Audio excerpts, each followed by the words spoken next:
Hey guys, Lakia here, and I am super excited about today's topic. We had one of our graduates of IMTCVA, Michelle Wickmandy of Collective Changes. She emailed me with a specific question dealing with her company about social media in her blog posts and how she can pretty much take content from within the post to make social media posts. And actually, let me just go ahead and read it. She says, "Hi Lakia, would you be interested in sharing how to find interesting sound bites within a long post? Here's my dilemma. I just wrote another 1K post. This is my sweet spot. Because I'm so close to the work, I find it difficult to see the sound bites to use in other social media communities. I imagine there must be others that struggle with the same issues. Thoughts?" Immediately I told her, yes, we're going to do this because there are so many of you guys that reach out and ask these questions. And so I'm happy that I will be able to share what I think you guys should be doing. So let's jump right into it. So today's topic is all about how to find sound bites for social media. And we're going to be reading Michelle's blog post, Embracing Entrepreneurship, Letting Go, Moving On, from her site Collective Changes. Now, I have come up with 5 steps that we need to take in order to get this from start to finish, okay?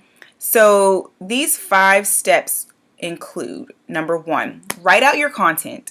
As you can see in the email that she sent me, she said 1K post, right?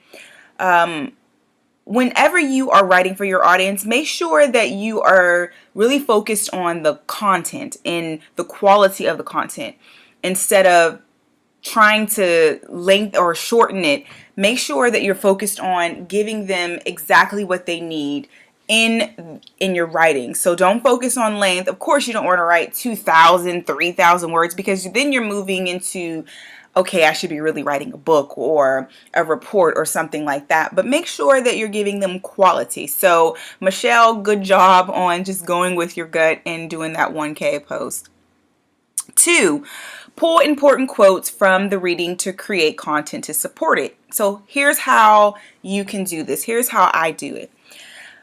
1, think about powerful, memorable topics within the writing or quotes that will pique your audience's attention. The second one, look for bullet points. 3rd, fun facts, statistics. 4th, keep a lookout for how you can create lists. And 5, look at each individual paragraph to see what you can pull from there. So this is what I mean. So let's go to her post really quick. And I'm just going to scan this because I've done the work already, but I'm just going to scan this for you guys. So immediately when I look at this, I am blown away with this line right here.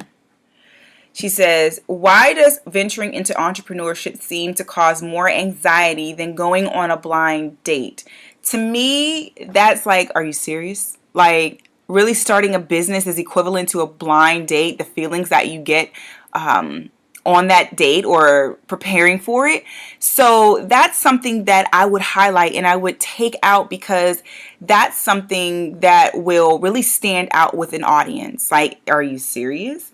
So for now, I would just highlight that and take it and create a list. And I've already done so earlier today, but that's the first thing that I would do. Now I would keep scanning through this, and another thing that kind of popped out to me was this line right here. It says, "A Gallup poll shows that 70% of Americans hate their jobs. Many people feel trapped. Their unsatisfying role provides security and sustains a lifestyle but lacks pizzazz." Okay, so that's a poll, that's a statistic. So I would take that, I would grab it and put it on my list. Now what I would do, because we're kind of far down into the reading, overall what we see, she already has bullet points. Safety threatens action. Risk causes fear. Fast track your journey, unleash your brain, the bottom line. So for me, when I'm looking at this, I'm like, okay, that's bullet points. So what is she talking about that she's giving us these bullet points? So I would go up here and just read this over again and see what she's talking about. And so she's saying here, pursuing the adventure of entrepreneurship doesn't need to be so hard. Learn how to ease your fears and propel your journey. So she's talking about fears and moving forward in your journey.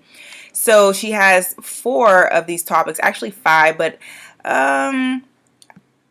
yeah, so I guess 5. I would then ask myself, okay, these are the top 5 ways to move past fear and pursue entrepreneurship. That's one title that I can use. Then I could also come up with another title, Ways Fear May Be Holding You Back from Entrepreneurship.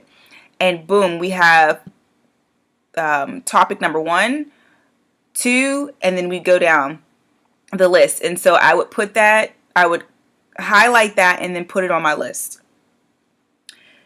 So keep moving along because that's the general overview, right? And so now we can look at these paragraphs because she has 5 of them, right? So then I would break these down and say, okay, I'm going to go to, just for example, unleash your brain. And she has within there bullet points. Think positive, prepare for the worst, have grit. And she gives us an explanation. So I would take this and say, okay, how to unleash your brain, or 3 ways to unleash your brain and pursue entrepreneurship. And then I would go in here and highlight think positive. I wouldn't take all of everything she said. I would just make it really short, but think positive.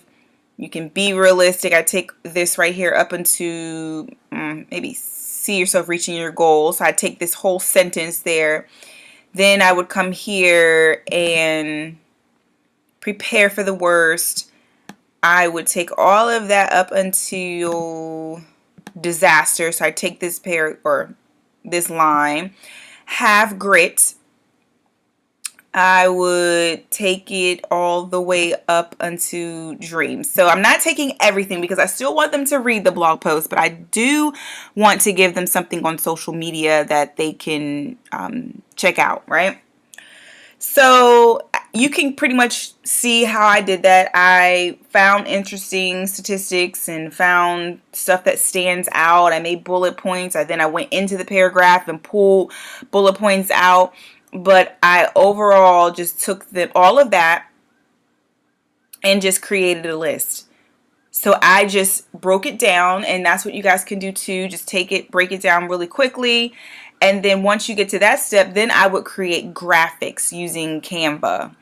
And once you make it one size, you can take everything else, and depending on what kind of service you have with Canva or whatever you use, I just personally use Canva, and I have the business platform. I upgraded so I can change my dimensions really quickly.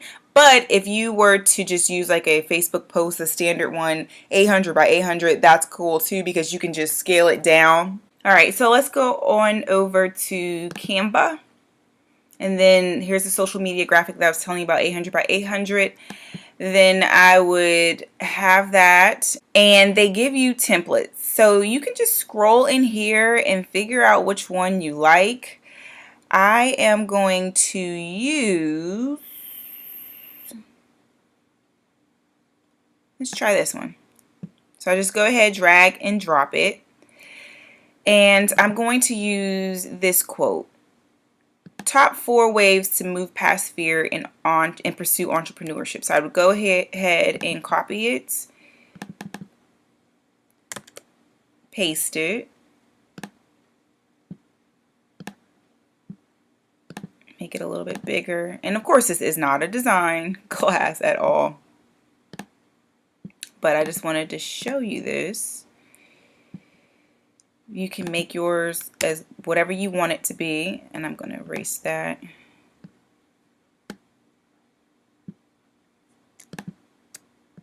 Just move this here.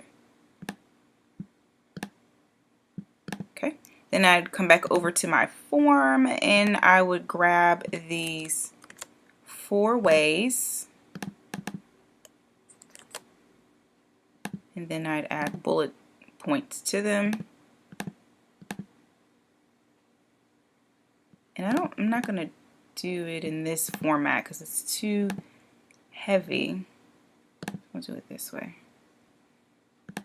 Move this up. Move this down. Do this.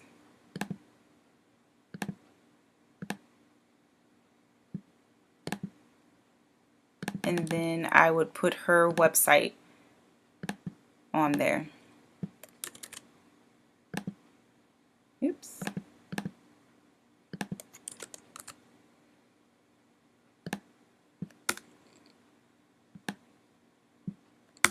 And then, I mean, you can put like your logo on here or whatever. Push that down there. And this is just me doing this really quickly. I mean, you can do so much. Maybe even put over here. Oops, I cannot spell today.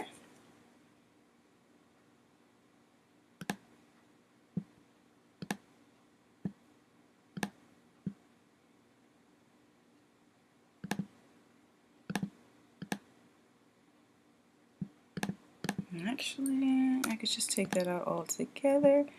No. Just leave it like that. Yeah, I'm not going to go ahead and design this, but and that looks terrible. But you get the point.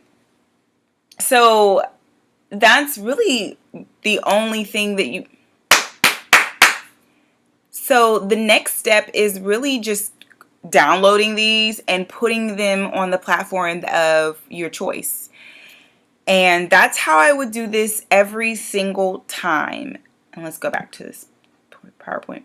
I would look for powerful, memorable topics within the writing for my audience's attention to grab it. I would look for bullet points. How can I make this into bullet points? What kind of facts and fun statistics are embedded in the actual content? How can I create a list? How can I extract content from the individual paragraphs? When you start looking like that and looking at your content like that, it'll get a lot easier. And then next thing you know, you will have, I mean, everything that you need. And then you can actually, once you create a list, you can literally just copy and paste it. So I would say, don't necessarily look for the sound bites right after you write. Write it when it's completely finished. Give it a couple of days. Give it maybe 5 to 7 days to go back and look at it, and then maybe pull content. Or if you're in a hurry, at least give it a day or a couple of hours when it's completely done to go back and look at it. And so that's it. I hope you learned something. And if you have any questions, or if you have a topic that you want me to cover, please send me an email and I will be able to assist you. If you have a blog article that you want me to look at, shoot it over to me. I'll take a look at it and I'll give you my feedback and what I think that you could pull from there. And that's that. Hope you guys enjoyed, and I will see you soon. Bye.